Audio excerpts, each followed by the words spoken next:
سلام و عرض ادب خدمت همه شما دوستای عزیز. شما را یک بار دیگر به چینل ما خوش آمدید میگم. امید است هر جای دنیا که هستین خوش و خرم و آرام باشین. شما را به یکی دیگر از ویدیوهای ما خوش آمدید میگم. امید است که ویدیوی امروز مورد پسندتان قرار بگیره. از شما میخواهیم که چینل ما را سابسکرایب بکنین و با دوستای خودم شریک بسازین. قصه که امروز قرار است براتون دوستای عزیز بازگو بکنم یک واقعی غیر عادی و فراتبی است که در یکی از ایالت‌های کشور هندوستان به یکی از مخاطبین ما رخ داده که چنین بازگو میکنه. میگم من از ایالت اتراکند هندوستان هستم و در اتراکند اکثرا چیزهای غیر عادی و پدیده‌های فراتبی بسیار معمول است و واقعات و حادثات بسیار رخ میده. و قصه‌ای که ما براتون قرار است بازگو بکنم این قصه مربوط میشه به دسامبر سال 2020. ما با دوستایم سینما رفتم و بعد از دیدن فیلم برای صرف غذا به یک رستوران رفتیم و هوام بسیار سرد بود. بعد از غذا چای نوشیدیم و بعدش خواستیم که به طرف خانه خود حرکت بکنیم. ساعت حدوداً 12:30 بجه شب واره بود و هوام بسیار یک قسم ابرآلود بود و به بسیار راحتی ما نمیتونستیم نزدیک و پیشروی خود ببینیم. به همین دلیل ما با بسیار آرامی رانندگی میکردیم. یکی از دوستایم رانندگی میکرد و من همراهش در چوکی پیش روی ششته بودم و سه دوست دیگه ما در چوکی پشت سر موتر ششتگی بود. در مسیری که ما به طرف خانه میرفتیم یک دورخورد بسیار خطرناک وجود داره که مردم محل بر از او دورخورد قاتل نام ماندن، از خاطر که در اینجا زیادتر حادثات و تصادف های موترها صورت میگیره و اکثر مردم جان خود دیج از دست میده. وقتی ما نزدیک از او دورخورد شدیم حدوداً ساعتای 1 بجه شب واره بود. وقتی که ما به اوجه رسیدیم یکی از دوستایم گفت موتر استاد کو کسی در کنار سرک افتاده. ما موتر گوشه کردیم و دیدیم که یک نفر در کنار سرک همونطور خواب است و سرش یک چادر سفید انداختگی است. اما حالا چیزی را که من براتون قصه میکنم یا چیزی را قرار است براتون بازگو بکنم که هنوزم وقت به یادم میایه موهای جانم میخیزه و تنم به لرزه میفته. وقتی ما به او شخص نزدیک شدیم من امو چادر یا امو لباسی که بروش انداختگی بود او را رسو کردم. دیدم که او پایش است یا سمت پایش است. من گفتم اشتباه کردم، باید برم اون طرف دیگه شه چادر رسو کنم ببینم که او کی است. وقتی او طرف رفتم و باز چادر که بلند کردم دیدم که او طرف هم پای است. همه ما از ترس به لرزه افتیدیم و همون لحظه هر 5 ما پا به فرار گذاشتیم. وقتی ما دویده خود به موتر رساندیم و فوراً سوار موتر شدیم و شیشهای موتر بالا کردیم و دروازه را کلش قلف کردیم. سرک هم کاملا خاموش و تاریک بود. اما این قرار نبود که ترس ما دمیجه خلاص شود. چیز وحشتناکتر از این هم درا بود. وقتی ما از موتر پایین شده بودیم ما موتر روشن مانده بودیم و به خاطر از این که چون ساحه ابرآلود بود کدام موتر گفتیم یا کدام چیز دیگه نبیه به موتر ما نخوره ما هر 4 اشاره موتر روشن ماندیم. اما وقت ما دوباره داخل موتر شدیم دیدیم که موتر خود به خود خاموش شده است و دوستم بار کوشش میکرد که موتر روشن بکنه اما هیچ فایده نداشت. در همین لحظه دوستایم که در عقب موتر نشسته بودن اونا زیاد ترسیده بودن و با وحشت زیاد چیخ میزدن و فریاد میزدن که زود باش موتر روشن کنین. و وقتی من در آینه عقب نگاه کردم چیزی را دیدم که تمام بدنم به لرزه آمد. او مردی که در سرک افتاده بود آهسته به طرف موتر ما می آمد. همه ما در این وقت با صدای بلند دعا و آیت الکرسی شریف خواندیم که ناگهان اون نفر ناپدید شد. اما درست چند دقیقه بعدش یک چیز بسیار محکم در عقب موتر در دالی موتر وارد یک چیز بسیار محکم خورد، مثل اینکه کسی پای هم با دستایش ضربه بزنه. موتر که ما در او سوار بودیم از دوست ما بود و این موتر حدوداً 1 هفته پیش واره خریده بود و مدلش هم 2019 بود و چون موتر نو بود و مدلش هم بالا بود معمولاً با یک صرف زدن باید روشن میشد، اما اون شب نمیدانیم که چی مصیبت بالایش آمده بود. هرچی که صرف میزدیم روشن نمیشد، تا ای که بعد از اینکه ما چندین اذکار خواندیم، آیت خواندیم، آیت الکرسی را خواندیم، بعد از چند دقیقه موتر روشن شد. همین که موتر روشن کردیم، موتر به حرکت آمد، تو حس کردیم که کسی همراه ما با موتر میدوه. تقریبا حدوداً 2 دقیقه واره تو کامل ما احساس میکردیم که چیز نادیده در کنار موتر ما دویده میره. بالاخره وقت ما به خانه رسیدیم، هر 5 ما سخت مریض شدیم و تب شدید همه ما را گرفت. حتی بعد از رسیدن به خانه ما آرامش نداشتیم. فامیل همگی وارخطا شده بود. و حالا هم یگان وقت که من از در خورد تیر میشم، شب خوابان که در روز از اوجه میترسم. یک چیز دگان برتان بگویم دوستای عزیز، وقتی که دیم دوست ما که رانندگی میکرد و ما گفت که موتر بسیار سنگین شده بود، مثل که وزنش چند برابر شده باشه.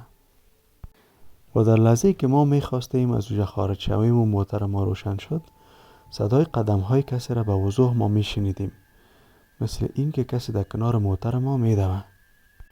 ای بود دوستا داستان اولی ما که براتان بازگو کردم. همیشه دعا میکنیم که خداوند ما را از شر آفات آسمانی و زمینی در امان داشته باشه. میریم به طرف داستان دومی خود. داستان دومی ما دوستا مربوط به یک شخص است که همیشه نمازهایش از پیشش قضا میشه یا اکثرا نماز ترک میکنه و به ادای نماز توجه نداره و خداوند ورزی کار را میکنه که همیشه مورد عبرتش قرار میگیره و دیگه نمازهایش از پیشش ترک نمیشه. قصه از این قرار است دوستای عزیز که میگه ما و 2 برادرم در یک شهر کمی دورتر از قریه خود کار میکردیم و شبها دوباره به خانه خود برمیگشتیم. ساعتایی که ما به خانه پس میرسیدیم حدوداً ساعتای 10 بجه شب بود و ما خوبتر میدونیم که در فصل سرما و زمستان ساعتای 10 بجه شب قسم مثل که نصف شب واره باشه. راهی که میگه ما از او عبور میکردیم و رفت آمد میکردیم و میرفتیم و میامدیم به اندازه میگه ترسناک بود که کسی در روز هم از او تیر میشد و عبور میکرد با مشکل روبرو میشد. ولی ما چون به خاطر نفقه عیال مجبور بودیم همیشه از این مسیر رفت آمد میکردیم و میرفتیم و میامدیم. بیادرایم همیشه برام میگفتن که نماز تا بخوان، نماز تا قضا نکو. کار همیشه است ولی در پهلوی کار ما باید به نماز خود پابند باشیم و همیشه ذکر و یاد خداوند بکنیم و این هم به ما خوب است و هم برکت به کار ما میشه. ولی من همیشه برشان میگفتم که صحیح است میخوانم ولی هرگز نمیخواندم. یک روز 2 برادرم با من نتونستن به سر کار بیاین چرا که یکی از همسایه‌های ما فوت کرده بود و اونا مصروف تشیع و مراسم جنازی از او بود و من مجبور شدم که تنها سر کار برم. اما وقت کارم خلاص شد و میخواستم طرف خانه بیایم، از قضا و قسمت همون شب بسیار سرم دیر شد و او روز من هیچ کدام وقت را نمازشم نخوانده بودم. وقتی به سمت خانه میرفتم درست در همون جایی که روزانه من هم میترسیدم موتورسایکلم همونجا خاموش شد و اونجا یک سرک بسیار خلوت بود که اطرافش جز درخت و باغ بسیار تاریک هیچ چیز دیگه نبود. من کوشش کردم که موتورسایکل روشن بکنم و برم به طرف خانه. در می اثنا احساس کردم که کسی از داخل همون باغ و بسیار سرعت به طرف من میده و میخواه به طرف من بیایه و صدای پایش هم من میشنیدم. من با صدای بلند چند بار صدا کردم کیستی؟ کیست اونجا؟ کسی هست؟ ولی هیچ جواب نمی آمد. بعد ناگهان احساس کردم که کسی از پشت سر لباس مرا محکم کش میکنه و من از ترس بسیار یک جیغ محکم زدم و شروع کردم با آیت الکرسی شریف و کلمه خواندن و هرچی که کوشش میکردم که موتورسایکلم چالان شود اما هیچ چالان روشن نمیشد. اما چیزی را که بعد از او دیدم هرگز دیگه فراموش نمیشه در کل عمر و کل زندگیم. از دست ترس زیاد بیخی میلرزیدم و موهای جانم خیسته بود. درست در مقابل خود یک موجود بسیار وحشتناک همون ثانیه دیدم. یک موجود بسیار خطرناک و وحشتناک که از قبل ما تو کدام چیز هرگز در زندگیم ندیده بودم پیش رویم ظاهر شد. تو احساس کردم مثل که فرشته مرگ است و میخواه مرا قبض رو بکنه. چیریش اصلا دیده نمیشد، اما بر من اشاره میکرد و میخواست که چیزی بگویه. از شدت ترس زیاد من گریان کردم و به فریاد افتیدم. برش گفتم که من چی گناه کردیم و چرا مرا اذیت میکنی و تو کیستی؟ او موجود با خشم بر من جواب داد، گفت تو که نماز نمیخوانی پس چرا از ما میترسی؟ وقتی از ما قدر میترسی گفت در تاریکی قبر چی خواهی کرد؟ ما با وحشت و ترس برش گفتم که مرا بگذار که برم، قسم میخورم که از امروز به بعد هیچ وقت گفت نماز ما دیگه ترک نکنم. که ناگهان با امی حرفایی را که ما گفتم و قسم را که خوردم او موجود ناپدید شد و من هم آمدم طرف موترسایکلم و موترسایکلم همی که صرف زدم این بار فوراً چالان شد. من با بسیار عجله و با سرعت بسیار زیاد خود از او ساحه دور کردم و خود به خانه رساندم. وقتی به خانه رسیدم همراه هیچ کس یک کلمه هم صحبت نکردم و بسیار می لرزیدم و ترسیده بودم. مستقیم رفتم وضو کردم و نماز خواندم و از ته دل توبه کردم. بعد از او روز اهتمام و توجه ما به نماز بسیار زیاد شد و ما پایبند به 5 وقت نماز خود شدم و حال شکر هر چیز خوب است و ما همیشه 5 وقت نماز خود اکثرا کوشش میکنم یا در جماعت بخوانم و اگر به جماعت رسیده نتانستم همراه خودم حتمی میخوانم. و از شما هم دوستای عزیز تقاضای ما ای است که پایبند به نماز خود باشین. نماز نه تنها ای که سبب خیر و برکت در زندگی ما و شما میشه، بلکه سبب از این هم میشه که ما و شما از شر آفات آسمانی و زمینی در امان باشیم. داستان بعدی که دوستا قرار است براتان بازگو بکنم مربوط میشه به یک شخصی که فارم مرغ داره و از طرف شو وقت مرغ‌ها را به میخواه به کارخانه و به دکان‌ها انتقال بده، ای با یک موجود غیر مرئی و غیر انسانی روبرو میشه که از زبان خودش میشنویم. میگه من یک فارم مرغ دارم و کارم ای است که شبانه از فارم میرم مرغ‌ها را انتقال میتم به کارخانه و دکان‌ها به خاطر تولید گوشت. قصه از اینجا شروع میشه دوستای عزیز که میگه یک شب دریور ما مریض شد و زنگ زد که من گفت آمده نمیتونم و من چون کدام دریور دیگه نداشتم مجبور شدم که خودم موتر بگیرم و برم به طرف فارم و از اونجا مرغ‌ها را تسلیم شوم و ببرم به طرف کارخانه و به طرف دکان‌ها. و ما معمولا میگه این کار ساعتای 3 یا 4 بعد از ظهر شروع میکردیم.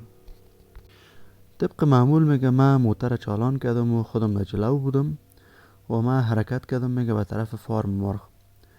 وقت اوجا رسیدم مرغ‌ها را میگه بارگیری کردیم و از اوجا پس ما حرکت کردیم تا ای که به طرف کارخانه و دکان‌ها برسیم.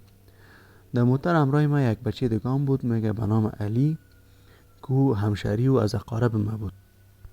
به این ترتیب ما برای خود ادامه دادیم که ساعتای 8 یا 9 بجه شب بود که ما احساس گشنگی کردیم. موتر ما در قسمت پارک کردیم و رفتیم به یک رستوران نان خوردیم و بعد آمدیم وارد موتر شدیم و پس ما برای خود ادامه دادیم. ساعتای 2 یا 2:30 بجه شب بود و ما در حال حرکت بودیم که ناگهان دیدیم که یک مرد در کنار جاده ایستاده است و دستش بلند کرده. من اول شک کردم که رسار کنم یا نکنم در موتر چطور گپ است. پیش خود گفتم که در این وقت شب مردم معمولا فقط در صورتی که مجبور باشه بیرون میه. چون لباسای از اون نفر که دیدم متوجه شدم که یک چوب در دستش هست و عمرش بین سنای 60 تا 70 سال است.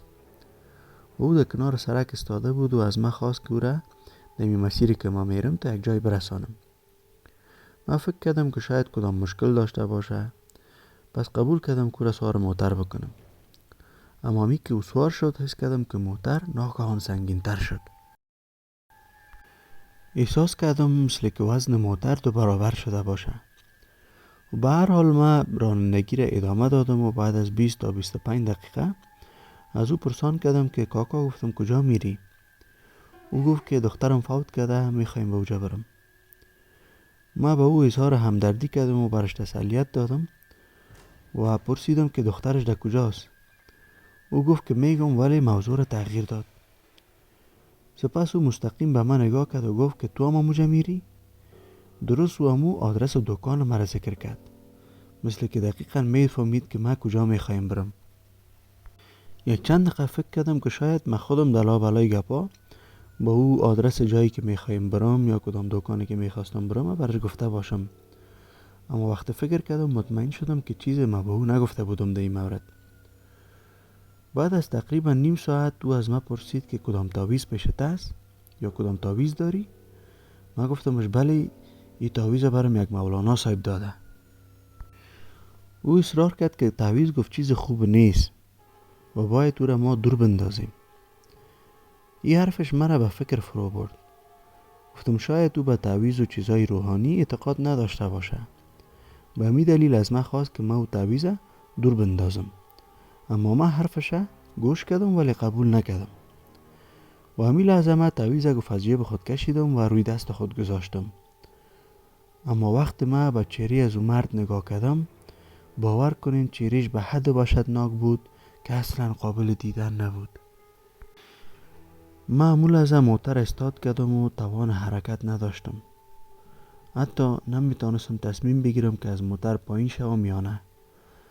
فقط شکر خدا که مادر من حافظ قرآن بود و ما هم از دین و از مسائل مذهبی آگاهی داشتیم. من چون یک تعداد از آیات قرآن کریم حفظ داشتم، فوراً شروع کردم به خواندن از آیات و آیت الکرسی شریف. همین که من شروع به خواندن از این آیات کردم، یک دم دیدم که مرد ناپدید شد. از او روز تا به حال هر باری که به او شو فکر میکنم وجودم میرزه و مای جانم میخیزه. یعنی تو فکر میکنم که مرد اینقدر راه را با ما سفر کرد ولی من متوجه نشدم که او یک مخلوق غیر انسانی و غیر مرئی است.